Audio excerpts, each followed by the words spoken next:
Bien, hola estudiantes, como espero que estén muy bien. Vamos a proseguir con la tercera parte de esta explicación de los aspectos claves de la independencia de Chile. Tal como lo habíamos señalado anteriormente, la independencia puede ser entendida como un hecho fundante, un hecho absolutamente consensuado en la historia de Chile, donde la mayoría de la sociedad, la mayoría de los historiadores, la percepción general es que un hecho, probablemente el hecho más importante de la historia de Chile. Una segunda era explicar que la independencia de Chile eh, es un hecho fortuito, es decir, más bien es un hecho inesperado, no tenía un plan ni un proyecto por parte de la élite o por parte de la sociedad colonial al interior del Imperio Español. Y hoy, ahora les voy a explicar cuáles serían aquellos aspectos que tienden a explicar que la independencia de Chile es un proceso histórico de más larga data y que por lo tanto no es un hecho inesperado, sino que esto se venía fraguando mucho antes de 1808, 1810. En ese sentido, ¿cuáles serían los elementos clave para explicar esa posible eh, explicación de que era un proceso de más larga data? Lo primero es pensar que antes de 1808 ocurrieron algunos hechos históricos en el propio imperio español que podrían haber cimentado algunas ideas que después podrían haber sido recogidas por los nuevos estados nacionales. La primera es que la monarquía española, desde la época de los Habsburgo hasta 1700, fue una monarquía básicamente fragmentada, es decir, donde parte importante del poder político, residía en instituciones locales, llámese en el caso de América actualmente municipio y en el caso español ayuntamiento. En términos generales, es que el poder político, estaba asentado en los cabildos, por lo tanto, estaba asentado en la organización que se había dado el imperio, que son las ciudades. Y por lo tanto, en esa ciudad, en esos municipios, en esos ayuntamientos, en esos cabildos, estaba el poder local. Ese poder local que controlaba los aspectos políticos, controlaba los aspectos económicos, tenía una dimensión social o sociocultural, con una suerte de un modelamiento de la sociedad a la cual eh, pensaba la élite a la cual debía aspirar esa sociedad. Y por lo tanto, todo el modelamiento eh, social o sociocultural provenía de este poder local. Ese poder local que no solo controlaba lo político, lo económico, sino que también controlaba el tema social y a través de la religión tenía un control también sobre, dicho de alguna forma, sobre las conductas sociales, morales, éticas de la sociedad. Y por lo tanto, los grandes personajes o los grupos sociales que concentraban el poder era una élite pequeña, pero que tenía el control total de ese espacio acotado. En la mitad del siglo XVIII, esta situación va a cambiar, dado que ya desde 1710 había asumido, 1710, 1713, había asumido una nueva dinastía en España. Una dinastía de origen francés, los Borbones, y por tanto, y una monarquía y una dinastía francesa que su modelo político, su modelo social, tendía a la centralización. Es decir, restarle poder a aquellos poderes locales, al ayuntamiento, al cabildo y centralizar. En el caso de América, la gran institución o la gran reforma que hacen los Borbones a mitad del siglo XVIII es centralizar el poder y por lo tanto liquidan, anulan, disminuyen los poderes locales y aparecen grandes autoridades políticas centralizadoras. El gran ejemplo de esto son los intendente, es decir, en el caso de la Capitanía General de Chile, la Gobernación de Chile, si antes había varios cabildos o municipios a lo largo del territorio, ahora esto va a quedar prácticamente concentrado en dos grandes intendencias. Una intendencia de Santiago, que irá, una intendencia que en términos territoriales es bastante extensa, que iría del despoblado de Atacama, desierto de Atacama, hasta las inmediaciones de Concepción. Y luego otra intendencia, que era la intendencia de Concepción, que tenía la parte sur del territorio. Y por lo tanto, todo el poder quedaba absolutamente concentrado en estas dos grandes figuras políticas, los intendentes.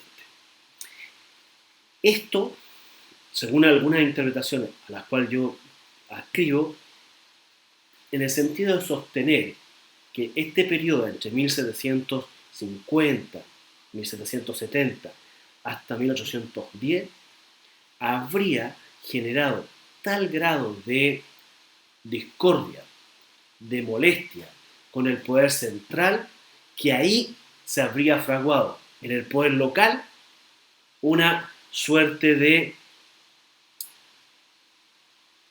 distancia política con la monarquía.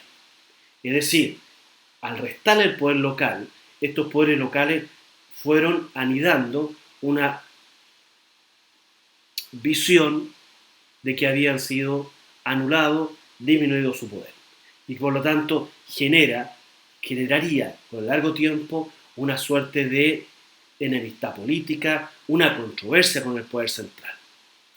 Eso es, en términos muy generales, para explicar por qué habría anidado tan fuerte en el poder local, en los antiguos poderes locales, en los ayuntamientos, municipios, fundamentalmente los cabildos, esta suerte de cambiar el escenario político o cambiar la forma en que estaba organizándose el imperio. Esto tiene bastante asidero si uno solo recoge un dato. La mayor parte de las juntas de gobierno en América que promulgaron actas de independencia o protoindependencia o algún tipo de estructura política que fue originaria hacia los gobiernos autónomos, no es menor que todo esto fue anidado en cabildos, en poderes locales. Por lo tanto, el Cabildo de Buenos Aires, el Cabildo de Santiago, el Cabildo de Quito, de Guayaquil, el Cabildo del Alto Perú, todo esto da la idea de que fue el poder local el que se rebela contra este poder central. Eso podría ser, hay que darle más vuelta, una explicación de por qué la independencia de Chile no es un hecho fortuito, sino que se venía anidando en esta suerte de malestar del poder local en América, también en la península ibérica, pero básicamente en América. Entonces, como una primera idea que nos daría para explicar de que esto no es un hecho fortuito, sino que fue un proceso que se fue desarrollando a lo largo de algún tiempo. La segunda idea tiene que ver con el marco temporal. La pregunta o la interrogante histórica que uno se hace, si es posible en tan poco tiempo anidar un proyecto político absolutamente revolucionario, absolutamente opuesto a cualquier lógica del imperio. Es decir, imperio versus república, temas religiosos en el Estado, más Estado, menos Estado. Es decir, es posible que en menos de 20 años, o si uno depende de cómo vaya aportando, pero en un lazo muy pequeño se anide un proyecto tan grande. Eso es susceptible en cualquier explicación histórica. Aquí recuerden que en la historia no hay leyes o comportamientos que uno dice así siempre ocurren las cosas. Pero al menos como pregunta en términos de si fue un hecho fortuito, ¿es posible que en tan poco tiempo se haya anidado un proyecto político de esta magnitud? Es decir, Estado y República, un Estado nacional y una República, con toda la variedad y adjetivos que tiene el concepto de Estado y República en términos históricos para el periodo que estamos estudiando. Eso hoy día sigue siendo una gran pregunta. si en tan poco tiempo o este proceso histórico de constituir o aspirar a un Estado nacional era de más larga data. Lo tercero es que va en la misma línea, esto de la república indiscutida. Es decir, ¿cómo es posible que en tan poco tiempo haya anidado, se haya asentado tan fuerte la idea de la república? La pregunta ¿es posible a partir de 1808, a partir de 1810, que la república como concepto se anide tan fuerte en los grupos sociales, se anide tan fuerte en la élite, o simplemente esto venía anidándose con algún proceso anterior? Para eso hay una de las que ustedes probablemente muchas veces escucharon a propósito de los antecedentes de la independencia.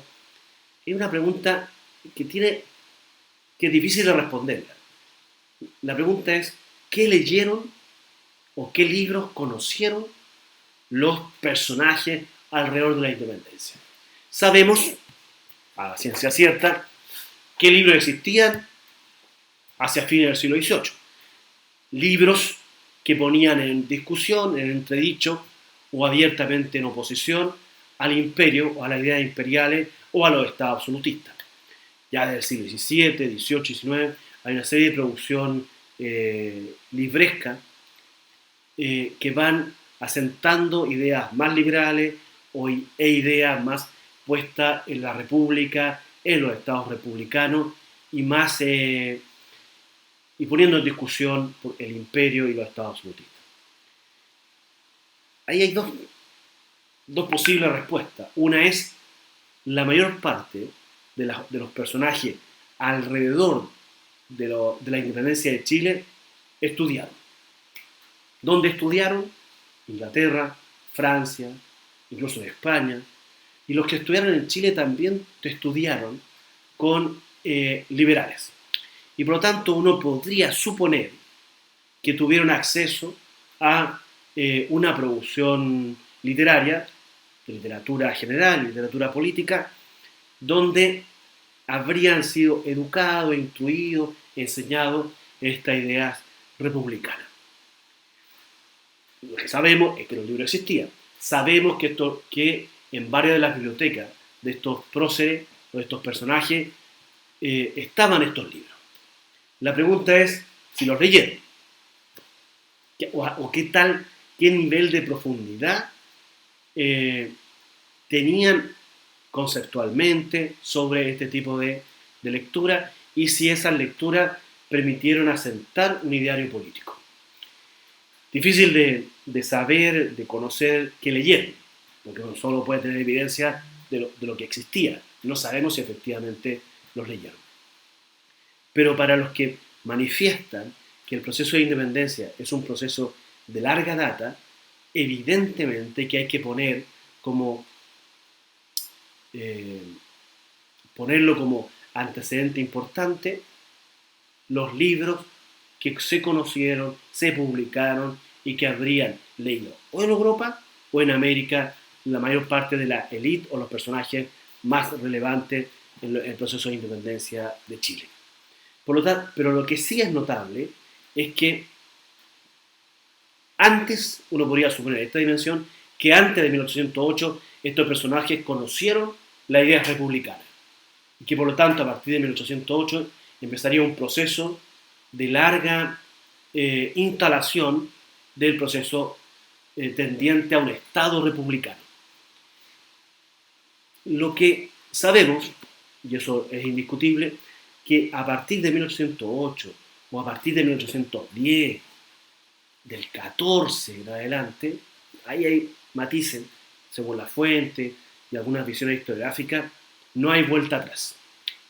No hay, en Chile particularmente, una vuelta atrás en el sentido de que hubiese otro proyecto político distinto a la República.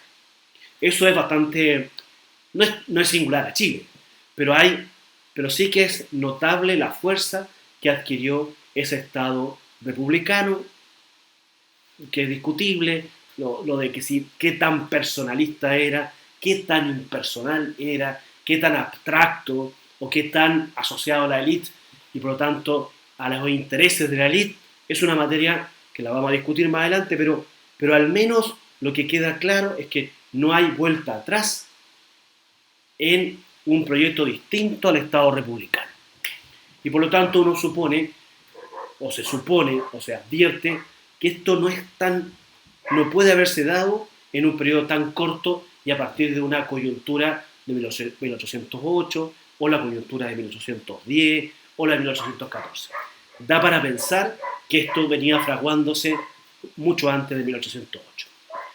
Y por último, para ese proceso de larga duración, hay que pensar siempre, más allá de las posiciones políticas que ustedes, nosotros, yo o cualquier persona pueda tener, es que mayoritariamente los procesos de independencia fueron llevados a cabo por la élite. Esta élite, hay que preguntarse qué características tenía esta élite, y particularmente la élite chilena. Es una élite pequeña, altamente cohesionada en el sentido de que, de dos dimensiones, que habita geográficamente en un espacio que va más o menos del Valle de la Concagua, o sea, los Andes, San Felipe, Quillota, hasta Concepción. O sea, en ese espacio acotado, donde la actividad predominante es la actividad agrícola, no es la única que desarrolla la élite, porque la agricultura lo que le da no es mucho lo que se gana ni las grandes riquezas con la agricultura, pero la riqueza, o mejor dicho, la agricultura lo que les da es un poder social. Tiene un asentamiento, una suerte de poder sobre el resto de la sociedad impresionante. Cuestionable, pero impresionante. Tenía un control social, nunca antes, probablemente hoy día con algunas complicaciones, pero una élite que controla socialmente. Una élite que no es solo agrícola, sino que esa misma élite va a ser agrícola, va a ser comerciante, va a ser minera, y por lo tanto esas tres cosas más el poder político la hacen una élite bastante cohesionada, con costumbres, con formas de vida, con sociabilidad muy coherente, parecida en ese espacio que yo les digo, ese espacio que va entre el Valle de la Concagua y el Biobío. Es decir, una élite que no tiene grandes diferencias al interior de ella.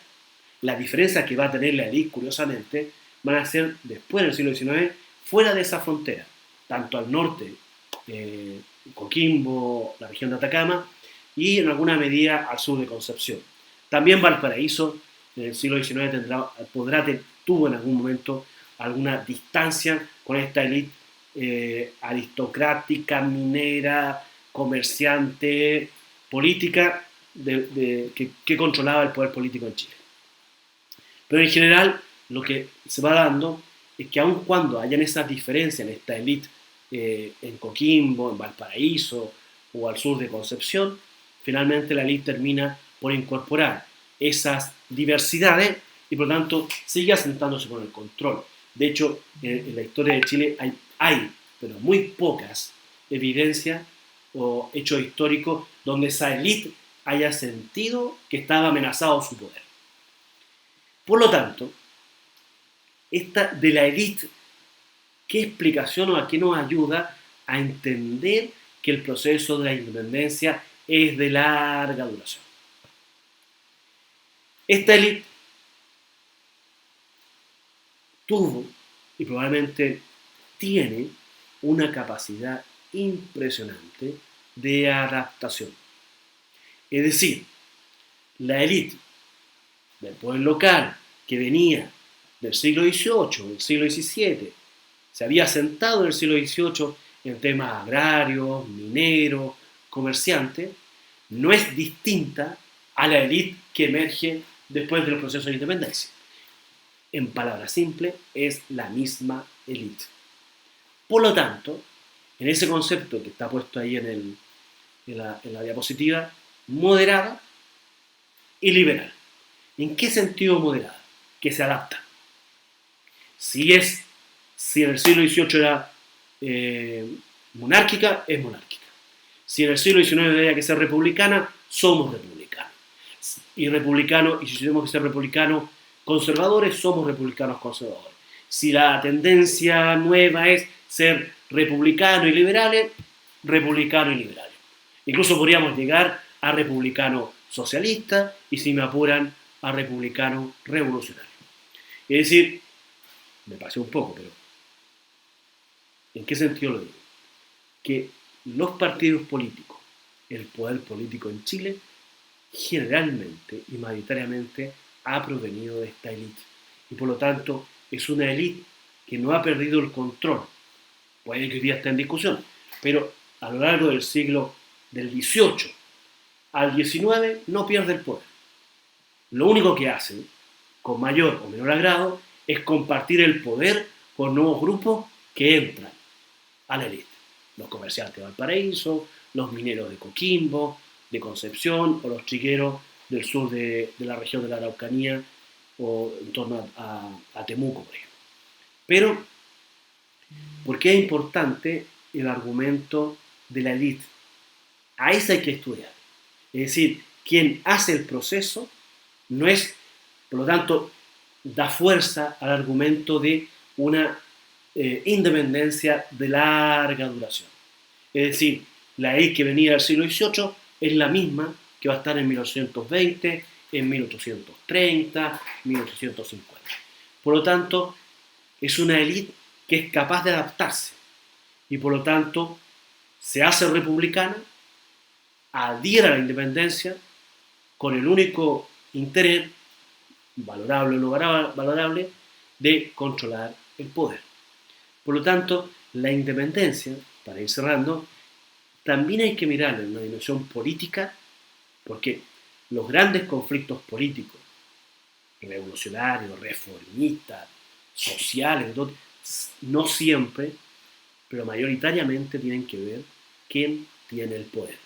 ¿Qué hago con el poder?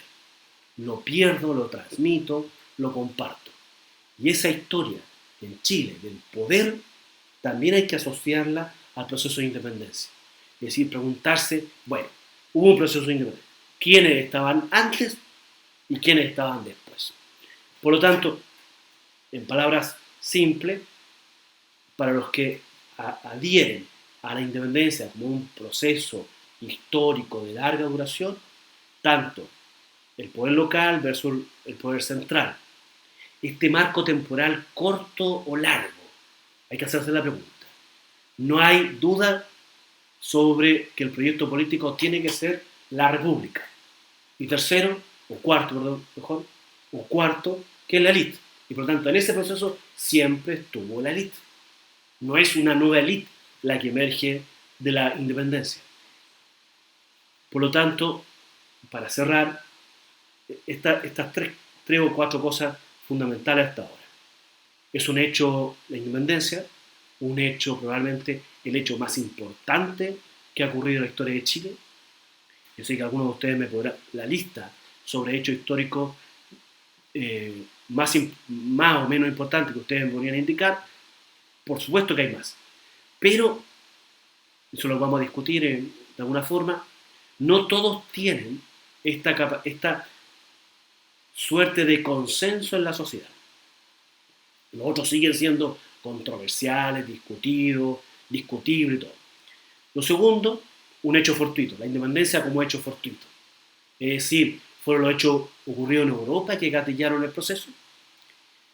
Tercero, si es un proceso histórico, por lo tanto, un proceso histórico que lo que hace es como venir del siglo XVIII, marcar su pic en 1808, 1810, y luego no hay vuelta atrás con el proyecto político de república.